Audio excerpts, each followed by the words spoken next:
Bienvenidos, bienvenidas a la clase de hoy sobre accidentes de riesgo biológico. Los accidentes de riesgo biológico producen angustia. La verdad que la incidencia, o sea, la ocurrencia, no es tan conocida. Y hay un punto importante que no siempre se notifica.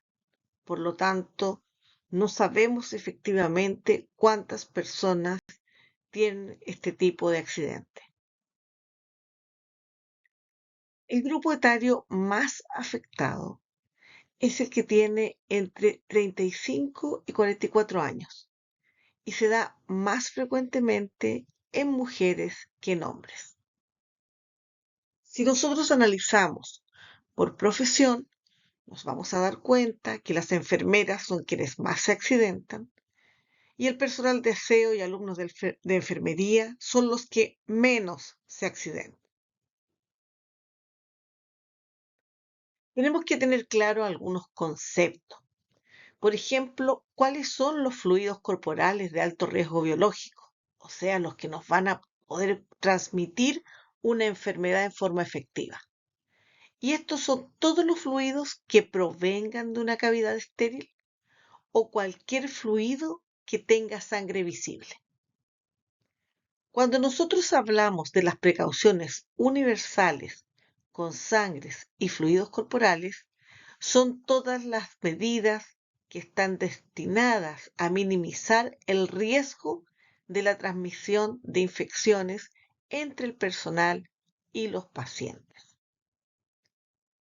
El material cortopunzante es cualquier material que nos pueda pinchar, nos pueda atravesar piel, mucosa o nos pueda cortar. Cuando hablamos de una persona fuente, estamos hablando de aquel paciente que tuvo, ¿no es cierto?, donde se usó primero la aguja, donde se usó primero el bisturí, y luego nosotros nos contaminamos. Entonces, ¿qué pasó? Que esa persona es la persona fuente. ¿Por qué es tan importante? Porque muchas veces a esta persona fuente le vamos a tener que pedir un examen de sangre. Cuando nosotros hablamos de una exposición ocupacional a fluidos corporales de alto riesgo, estamos hablando del contacto de piel no sana o de mucosa, o bien porque uno se pinchó, ¿no es cierto?, a través de una vía percutánea, a un fluido corporal durante la ejecución de actividades laborales.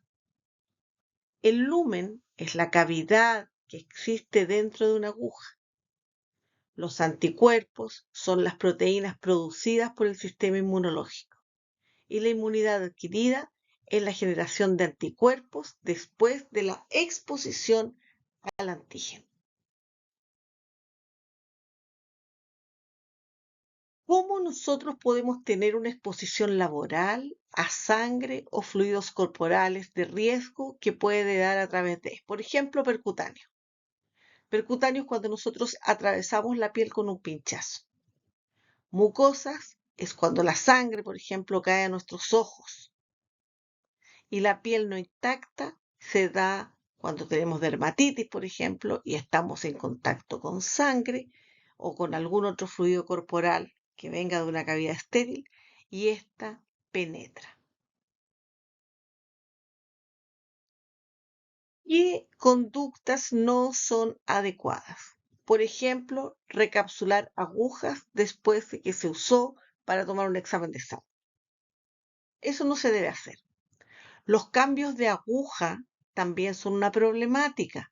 Por ejemplo, antes existía la costumbre que los hemocultivos uno tomaba el examen y después cambiaba la aguja.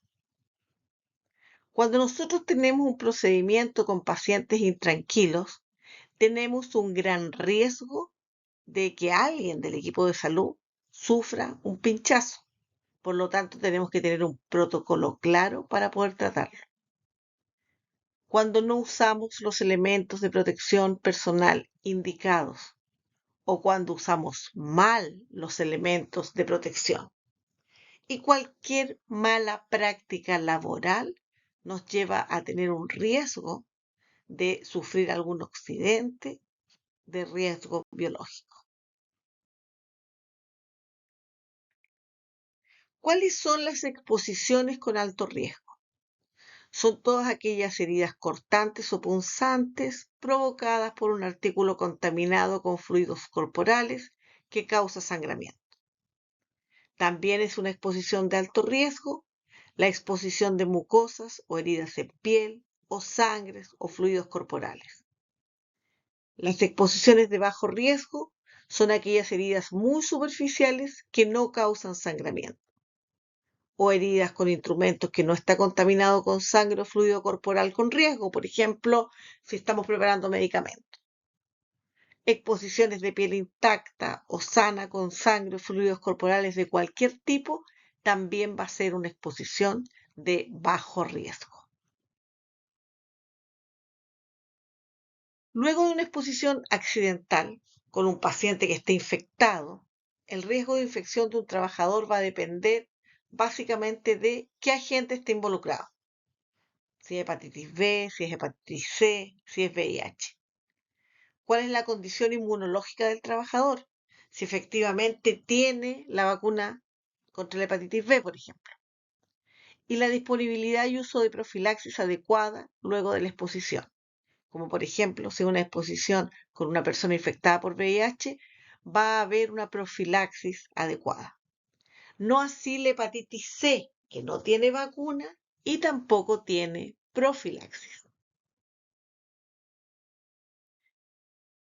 Y es importante que los trabajadores tengan claro. Los trabajadores deben conocer los riesgos de su trabajo y las precauciones universales frente a sangre y fluidos corporales de alto riesgo. Deben además conocer el reglamento interno, usar los elementos de protección, las precauciones universales que están indicadas.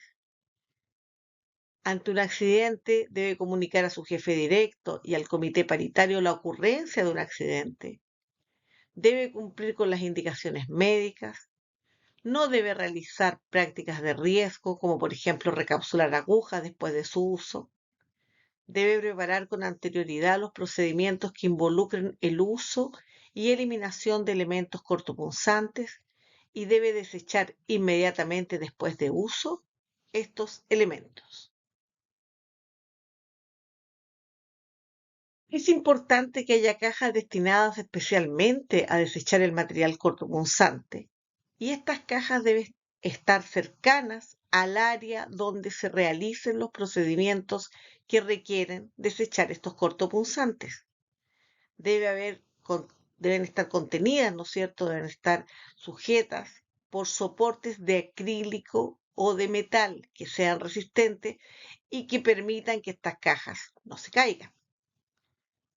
Después de realizar un procedimiento, se debe eliminar inmediatamente el material cortopunzante. No se debe dejar en camilla, no se debe dejar en borde de paredes, no se debe dejar en bandejas o en bandejas de curaciones.